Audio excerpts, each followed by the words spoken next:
नमस्कार. अडीच्या बातमीपत्रात मी विनायक घोडे आपलं स्वागत करतो. सुरुवातीला एक नजर ठळक बातम्यांवर.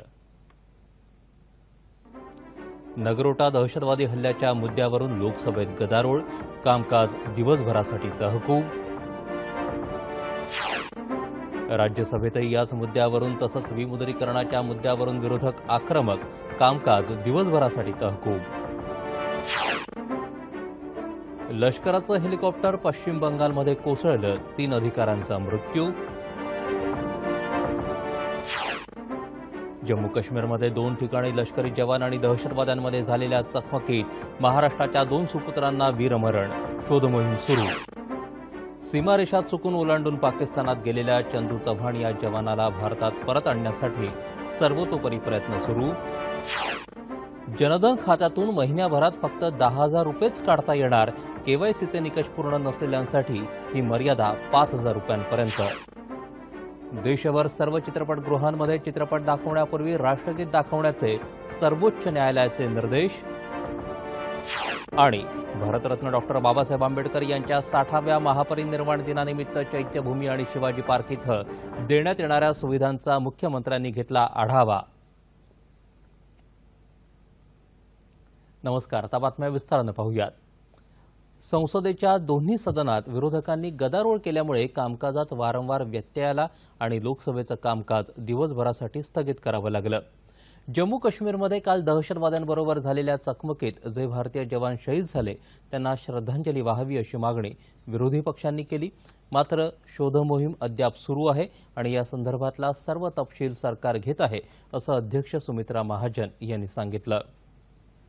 संसदीय कार्यमंत्री अनंत कुमार आणि माहिती आणि प्रसारण मंत्री व्यंकय्या नायडू यांनी यावेळी निवेदन दिलं की हा देशहिताचा मुद्दा असून त्या संदर्भात सभागृहात वाद होऊ नये. सरकार विमुद्रीकरणाच्या मुद्द्यावर चर्चेला तयार आहे. विरोधकांनी सदनात येऊन चर्चा होऊ द्यावी असं आवाहन अनंत कुमार यांनी केलं. 16 तारीख से सरकार बहस के लिए तैयार है.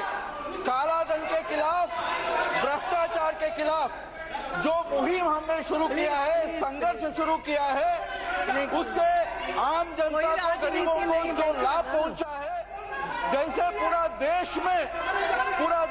मोदी सरकार के साथ है, इसके बारे में चर्चा करने के लिए 16 तारीख से हम तैयार बैठे हैं. हर दिन हम चर्चा करने के लिए तैयार है. लेकिन ये पीड़ा की बात है, आपने दूसरे सदन में चर्चा शुरू की, वहां 6 घंटे का चर्चा करवाया, वहां बीच बीच में उसको रोका, लेकिन यहां चर्चा अब तक शुरू नहीं किया. मात्र तरीही विरोधकांनी घोषणाबाजी सुरूच ठेवली. त्यानंतर सुमित्रा महाजन यांनी प्रश्नोत्तराचा तास पुकारला. मात्र विरोधकांचा गोंधळ थांबला नाही, त्यामुळे कामकाज अखेर दिवसभरासाठी तहकूब करण्यात आलं. राज्यसभेतही याच मुद्द्यावरून विरोधकांची घोषणाबाजी सुरू झाली.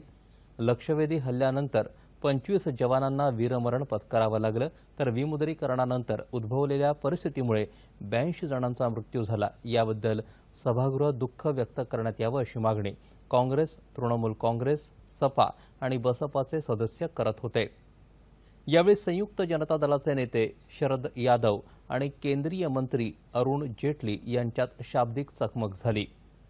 विमुद्रीकरणाच्या मुद्द्यावरून त्याचबरोबर नोटा बदलून घेण्यासाठी बँकेच्या समोर रांगेत उभे असताना मरण पावलेल्या व्यक्तींच्या वारसांना भरीव मदत मिळावी अशी मागणीही विरोधकांनी लावून धरली.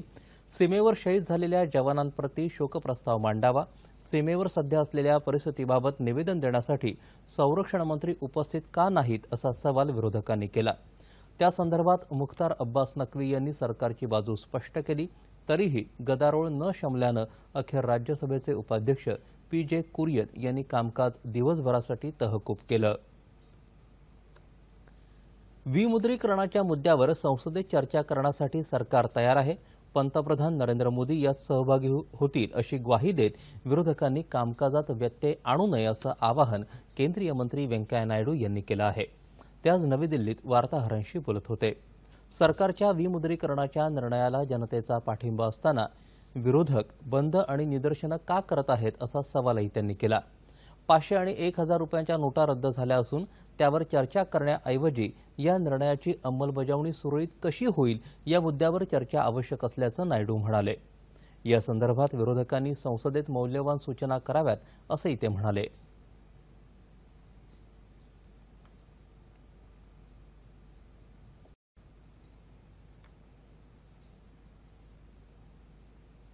कुछ ना कुछ बहाना बन के हाउस को चलने नहीं देना, हंगामा करना उनका काम हो गया. ये दुर्भाग्यपूर्ण है. चर्चा के लिए सरकार तैयार है, प्रधानमंत्री भी सदन में है. अब क्यों सदन को नहीं चलने दे रहे समझ में नहीं आ रहे.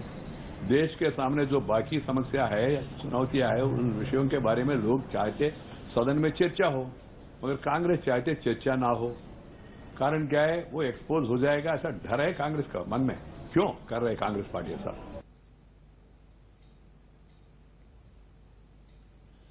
विमुद्रीकरणाच्या निर्णयानंतर जनधन खात्यामध्ये जमा होणाऱ्या रकमेमध्ये अधिक प्रमाणात वाढ झाली आहे.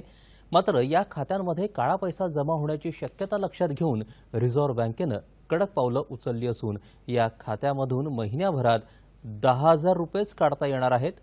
ज्यांनी केवायसीचे निकष पूर्ण केले असतील त्याच व्यक्तींना जनधन खात्यातून महिन्याला 10,000 रुपये काढता येतील. ज्यांनी केवायसीचे निकष पूर्ण केले नसतील त्यांना एका महिन्यात फक्त 5,000 रुपयेच काढता येतील. देशभरातल्या सर्व नागरिकांना बँकेसह जोडण्यासाठी केंद्र सरकारनं प्रधानमंत्री जनधन योजनेची सुरुवात केली होती. मात्र विमुद्रीकरणाच्या निर्णयानंतर या खात्यांमध्ये अचानक जास्त रक्कम जमा झाल्याचं आढळल्यानंतर रिझर्व्ह बँकेनं हा निर्णय घेतला.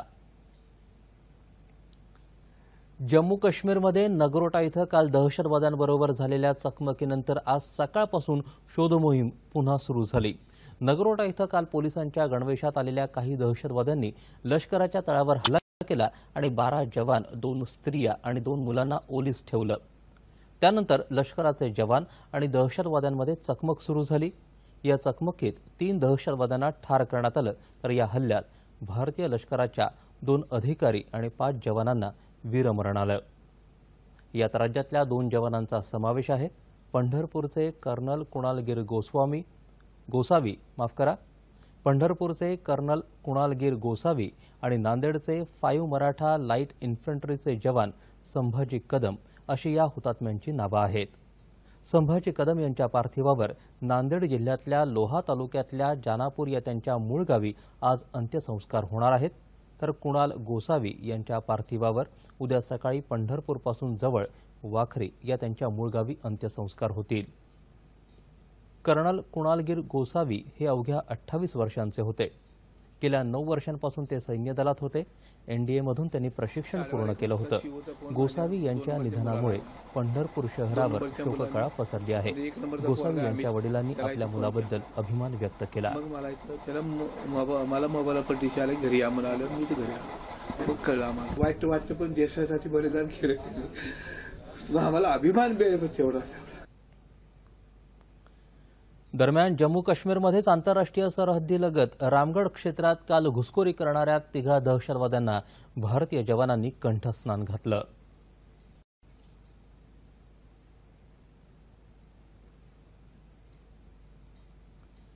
भारत पाकिस्तान दरम्यानची सीमारेषा चुकून ओलांडून पाकिस्तानात गेलेल्या आणि सध्या पाकिस्तानच्या ताब्यात असलेल्या चंदू चव्हाण या 37 राष्ट्रीय रायफल्सच्या जवानाला भारतात परत आणण्यासाठी सर्वतोपरी प्रयत्न सुरू आहेत असं संरक्षण राज्यमंत्री सुभाष भामरे यांनी सांगितलं.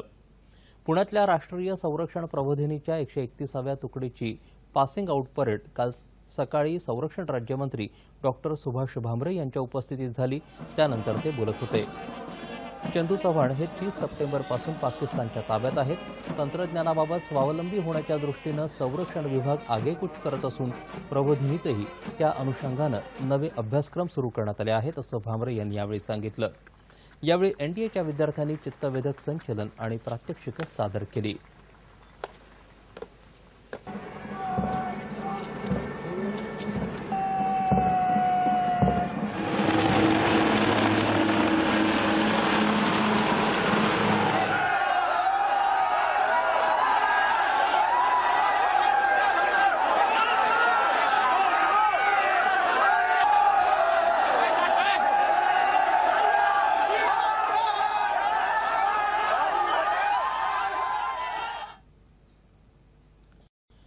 देशातल्या चित्रपटगृहांमध्ये चित्रपट दाखवण्यापूर्वी राष्ट्रगीत दाखवण्यात यावं असे निर्देश सर्वोच्च न्यायालयानं आज दिले आहेत.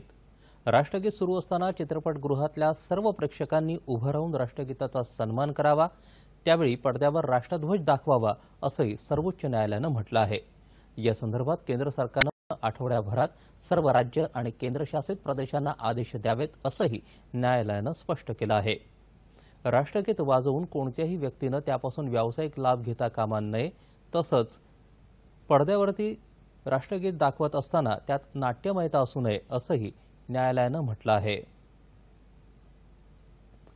पश्चिम बंगालमध्ये सुकुनाजवळ लष्कराचं चीता हेलिकॉप्टर कोसळून आज झालेल्या अपघातात 3 अधिकारी मृत्युमुखी पडले आहेत, तसंच 1 जवान जखमी झाल्याचं वृत्त हाती आलं आहे. सर्वोच्च न्यायालय आणि उच्च न्यायालयाच्या आदेशानंतर भारतीय मुस्लिम महिला आंदोलन संघटनेच्या नेतृत्वाखाली 100हून अधिक महिलांनी काल मुंबईतल्या हाजी अली दर्ग्यात मजारपर्यंत प्रवेश केला. 2011 साली हाजी अली दर्गा ट्रस्टनं महिलांना दर्ग्यात मजारपर्यंत जायला बंदी केली होती.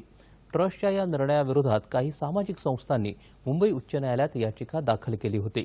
ऑगस्ट 2016 मध्ये मुंबई उच्च न्यायालयानं ट्रस्टनं घातलेली बंदी उठवली आणि महिलांना मजारपर्यंत प्रवेश देण्याचे आदेश ट्रस्टला दिले.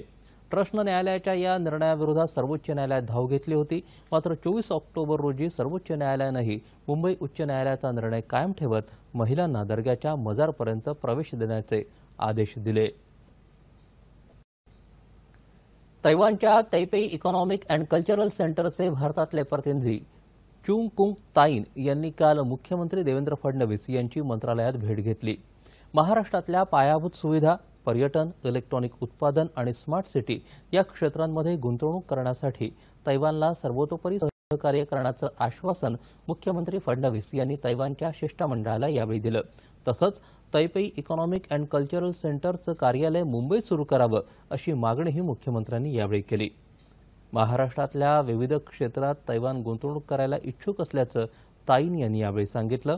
यावेळी दोन्ही नेत्यांमध्ये पायाभूत सुविधा, पर्यटन, इलेक्ट्रॉनिक उत्पादन आणि स्मार्ट सिटी या क्षेत्रातल्या गुंतवणुकीच्या संधीबाबत चर्चा झाली. भारतरत्न डॉक्टर बाबासाहेब आंबेडकर यांच्या 60व्या महापरिनिर्वाण दिनानिमित्त चैत्यभूमी आणि शिवाजी पार्क इथं देण्यात येणाऱ्या सुविधांचा मुख्यमंत्री देवेंद्र फडणवीस यांनी काल आढावा घेतला. इथं जमणाऱ्या अनुयायांना कोणत्याही प्रकारची अडचण येऊ नये, त्यासाठी विविध विभागांनी समन्वय ठेवून सोयीसुविधा द्याव्यात असे निर्देश त्यांनी संबंधित यंत्रणांना दिले. समन्वय समितीनं यंदा अवयवदान अभियान राबवण्याचा महत्त्वपूर्ण निर्णय घेतला आहे, त्याबद्दल मुख्यमंत्र्यांनी त्यांचं अभिनंदन केलं. मुख्यमंत्र्यांच्या अध्यक्षतेखाली झालेल्या बैठकीत सामाजिक न्यायमंत्री राजकुमार बडोले, राज्यमंत्री दिलीप कांबळे, गृहराज्यमंत्री दीपक केसरकर आणि इतर संबंधित उपस्थित होते. यावेळी महानगरपालिकेच्या उपायुक्त पल्लवी दराडे यांनी मनपाच्या वतीनं उभारण्यात येत असलेल्या सुविधांची माहिती दिली, तर पोलीस सहायुक्त देवेन भारती यांनी पोलिसांच्या बंदोबस्ताविषयी माहिती दिली. मुंबईवरील दहशतवादी हल्ल्यात शहीद झालेल्या शशांक शिंदे यांची मुलगी निवेदिता शिंदे हिची काल विक्रीकर विभागात सहाय्यक विक्रीकर आयुक्त पदावर अनुकंपा तत्वावरती नियुक्ती करण्यात आली. यासंबंधीचे नियुक्ती आदेश वित्तमंत्री सुधीर मुनगंटीवार यांच्या हस्ते निवेदिता शिंदे यांना देण्यात आले. मुंबई दहशतवादी हल्ल्यात शहीद पोलीस सेवेतल्या व्यक्तीच्या कुटुंबियांपैकी एकाला गट अ किंवा ब मधल्या पदावर शासन सेवेत सामावून घेण्याचा निर्णय राज्य शासनानं घेतला आहे. त्यानुसार कीर्तीचक्र विजेते शहीद शशांक शिंदे यांच्या मुलीच्या वयाची 21 वर्ष पूर्ण झाल्यानं ही नेमणूक झाली आहे. सदानंद जोशी लिखित मी अत्रे बोलतोय या एकपात्री नाट्यप्रयोग संहितेच्या पुस्तकाचं प्रकाशन काल मुंबईत शिवसेना पक्षप्रमुख उद्धव ठाकरे यांच्या हस्ते झालं. हे पुस्तक व्यास क्रिएशननं प्रकाशित केलं आहे. अत्रे यांच्यासारख्या व्यक्तिमत्वाची नक्कल करायलाही धाडस लागतं. मी अत्रे यांना पाहिलं नाही, पण सदानंद जोशी यांना पाहिलं तेव्हा अत्रे तसेच असणार असं जाणवल्याचं ठाकरे यांनी यावेळी सांगितलं. शिवसेनेचे ज्येष्ठ नेते मनोहर जोशी, अत्रे यांचे नातू अॅडव्होकेट राजेंद्र पै, अखिल भारतीय नाट्य परिषदेचे अध्यक्ष गंगाराम गवाणकर, नियोजित अध्यक्ष जयंत सावरकर, अभिनेते शरद पोंक्षे आणि इतर मान्यवर कार्यक्रमाला उपस्थित होते. अत्रे यांच्यासारख्या माणसाची नक्कल त्यांच्या हयातीत त्यांच्यासमोर होणं हे जोशी यांच्यापूर्वी कधी झालं नव्हतं आणि यापुढेही होईल असं वाटत नाही, असं राजेंद्र पै यांनी यावेळी सांगितलं. उपस्थित अनेक वक्त्यांनी यावेळी आचार्य अत्रे आणि सदानंद जोशी यांच्या आठवणींना उजाळा दिला। या पुस्तकाचं संपादन जोशी यांच्या स्नुषा शिवानी जोशी यांनी केलं आहे।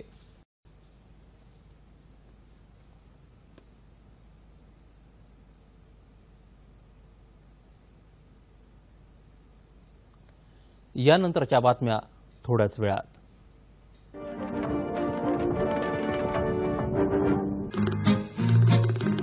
धावपळीच्या आयुष्यात होताय का हैराण?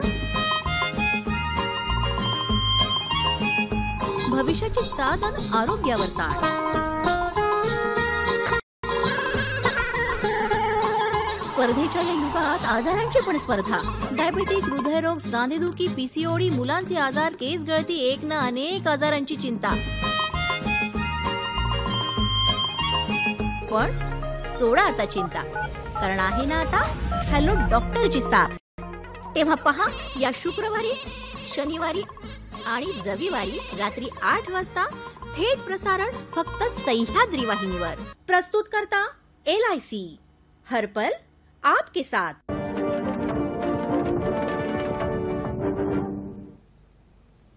विमुद्रीकरणानंतर निर्माण झालेल्या गोंधळाची परिस्थिती दूर करण्यासाठी रोखमुक्त व्यवहार करा या केंद्र सरकारच्या आव्हानाला प्रतिसाद देत जिल्ह्यातल्या मुरबाड या आदिवासी भागातील धसई गावानं व्यवहार रोखमुक्त करण्याच्या दिशेनं वाटचाल सुरू केली आहे। त्याबाबतचा हा वृत्तांत। ठाणे जिल्ह्यातल्या मुरबाड तालुक्यातलं धसई हे सुमारे 10,000 लोकसंख्येचं गाव। या गावात जवळपास 100 व्यावसायिक आहेत। लहान मोठी दुकानं यांचा एकूण व्यवहार 1 कोटी रुपयांच्या घरात जातो। आसपासची 25 खेडी व्यवहारासाठी धसईवर अवलंबून आहेत। स्वातंत्र्यवीर सावरकर राष्ट्रीय स्मारकानं बँक ऑफ बडोदाच्या सहाय्यानं या गावाला कॅशलेस अर्थात रोखमुक्त गाव बनवण्याचा वसा घेतला। इथे व्यापाऱ्यांकडे बँका पोहोचत नसल्यामुळे त्यांच्याकडे डेबिट कार्ड स्वाईप मशीन नाही आहेत आणि त्यामुळे लोकांकडे डेबिट कार्ड असूनही त्यांना व्यवहार करता येत नाही। एक 35 व्यापाऱ्यांना आम्ही आतापर्यंत त्यांची रजिस्ट्रेशन झालेलं आहे त्यांचं, आणि गुरुवारपासून ते प्रत्यक्ष ट्रान्झॅक्शन करू शकतील। उद्या म्हणजे 1 डिसेंबर पासून या गावातले रोखीचे सर्व व्यवहार बंद होणार असून त्याऐवजी प्लास्टिक मनीचा वापर सुरू होणार आहे। रोखमुक्तीचा लाभ धसई आणि आजूबाजूच्या परिसरातल्या सुमारे 50,000 लोकांना होणार आहे। छोट्या मोठ्या व्यावसायिकांनीही याची तयारी केली आहे। इथल्या प्रत्येक कुटुंबाकडे जनधन खातं आहे, तसंच डेबिट कार्डही आहे। त्यामुळे उद्यापासून या भागातले लोक भाजीपाला तसंच दवाखान्यापासून ट्रॅक्टर खरेदीपर्यंत आपल्या सर्व गरजांसाठी या कार्डाचा वापर करू शकतील। कॅशलेस होण्याने काय होणार आहे, जे पेशंटकडे सुट्टे नसायचे त्याचा त्रास कमी होणार आहे आणि जगाच्या दिशेने भारताची वाटचाल चालू होईल। मोठ्या विकसित देशांच्या दिशेने भारताची वाटचाल चालू होईल आणि हळूहळू का होईना हे गाव होऊ शकतं, तर पुन्हा मोठी शहरं सुद्धा तसं करता येईल आणि हे एका छोट्या गावाने दाखवून दिलेले। तर लोकांकडे पैसेही नसते ना, पैसे आले तरी 2000ची नोट आलेली आहे ना। पब्लिक येताना गिरायक येताना कमसे कम 50 रुपये केसदारी असल्यामुळे त्यांच्याकडे 500 रुपये काही सुट्टे नसतात किंवा आम्हाला द्यायला नोटे नसतात 2000 रुपये। तर आता गावामध्ये बरेच लोकांनी मशीन बसवलेली आहे, बस आता काय माझी तर उधारी पण जाऊ शकत नाही। ठाण्यातल्या धसाई गावानं केलेल्या क्रांतीमुळे उद्यापासून कॅशलेस व्यवहार करणारं हे राज्यातलं पहिलं गाव ठरणार आहे।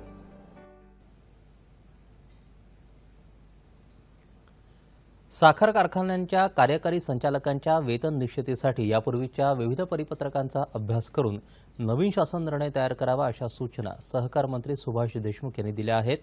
मंत्रालयात झालेल्या बैठकीत ते काल बोलत होते। वेतन निश्चिती करताना कार्यकारी संचालकांवर अन्याय होणार नाही याची काळजी घेण्याची गरज असून त्यासाठी संबंधित विभागानं कार्यकारी संचालकांच्या वेतनाबाबत शासनानं काढलेल्या परिपत्रकातल्या तरतुदींचा अभ्यास करून नव्यानं शासन निर्णय काढावा असं देशमुख म्हणाले। यावेळी साखर आयुक्त विपिन शर्मा, सहकार विभागाचे उपसचिव दीपक देसाई यांच्यासह इतर पदाधिकारी उपस्थित होते। बदलत्या जीवनशैलीमुळे आरोग्याकडे दुर्लक्ष होऊन लठ्ठपणासह अनेक विकारांना सामोरं जावं लागत असून राज्यातल्या जनतेचं स्वास्थ्य चांगलं राहावं यासाठी प्रत्येक शासकीय वैद्यकीय महाविद्यालयात डेडिकेटेड ओबेसिटी कक्ष सुरू करणार असल्याची माहिती वैद्यकीय शिक्षण मंत्री गिरीश महाजन यांनी दिली।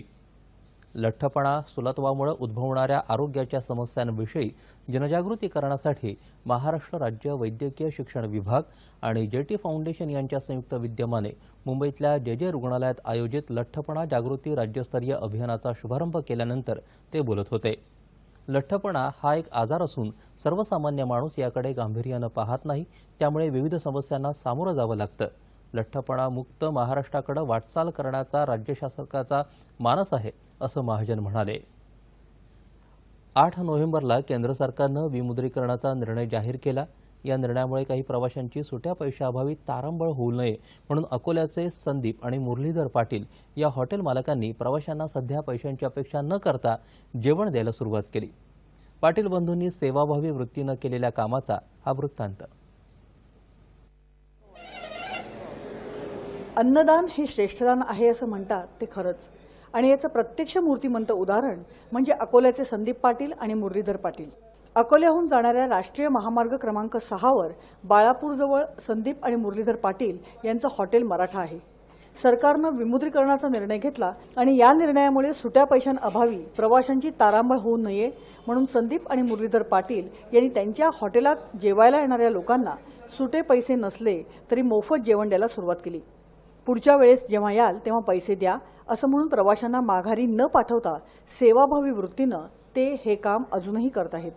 एक फॅमिली जेव्हा इथं आली, पुण्याची फॅमिली होती, तर त्यांनी म्हटलं की आम्ही सकाळपासून निघालेलो, आम्हाला माहीत नाही चलन बंद झाले म्हणून. 500,000च्या नोटा आमच्याजवळ भरपूर आहेत, पण कोणी आम्हाला चहा सुद्धा पाजत नाही आहे. पहिले विचारतात तुमच्याजवळ 500,000च्या नोटा आहेत काय, असतील तर इथं चहा पण घेऊ नका, जेवण पण करू नका.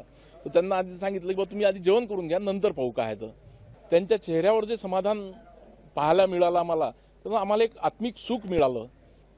विमुद्रीकरणाच्या निर्णयामुळे सुट्या पैशांची चणचण प्रवाशांना भासू लागली. त्यावेळी जणू काही देवच अडचणीच्या काळात मदतीला धावून आला असं वाटतंय. अशा शब्दात त्यांच्या या उपक्रमाचं प्रवाशांकडून देखील कौतुक केलं जात आहे.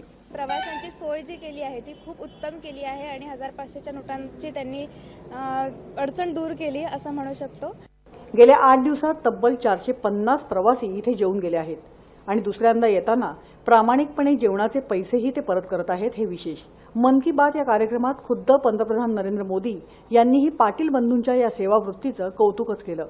आज भारताचे पंतप्रधान यांनी आमचं मन की बात मध्ये नाव घेतलं, तीही नरेंद्रजी मोदी साहेबांनी नाव घेतलं. एवढे मोठे ग्रेट प्राईम मिनिस्टर त्यांनी आमचं नाव घेतलं, त्याबद्दल आम्हाला फार अभिमान वाटला. मानवता हाच खरा धर्म हे पाटील बंधूंनी त्यांच्या उपक्रमातून दाखवून दिलंय. मात्र सध्याच्या काळात दुसऱ्यावर विश्वास ठेवून त्यांना मदत करणं हे कौतुकास्पद आहे असंच म्हणावं लागेल. या स्तुत्य उपक्रमानंतर आता पाहूयात ठळक बातम्या पुन्हा एकदा. नगरोटा दहशतवादी हल्ल्याच्या मुद्द्यावरून लोकसभेत गदारोळ, कामकाज दिवसभरासाठी तहकूब. राज्यसभेतही याच मुद्द्यावरून तसंच विमुद्रीकरणाच्या मुद्द्यावरून विरोधक आक्रमक, कामकाज दिवसभरासाठी तहकूब. लष्कराचं हेलिकॉप्टर पश्चिम बंगालमध्ये कोसळलं, 3 अधिकाऱ्यांचा मृत्यू.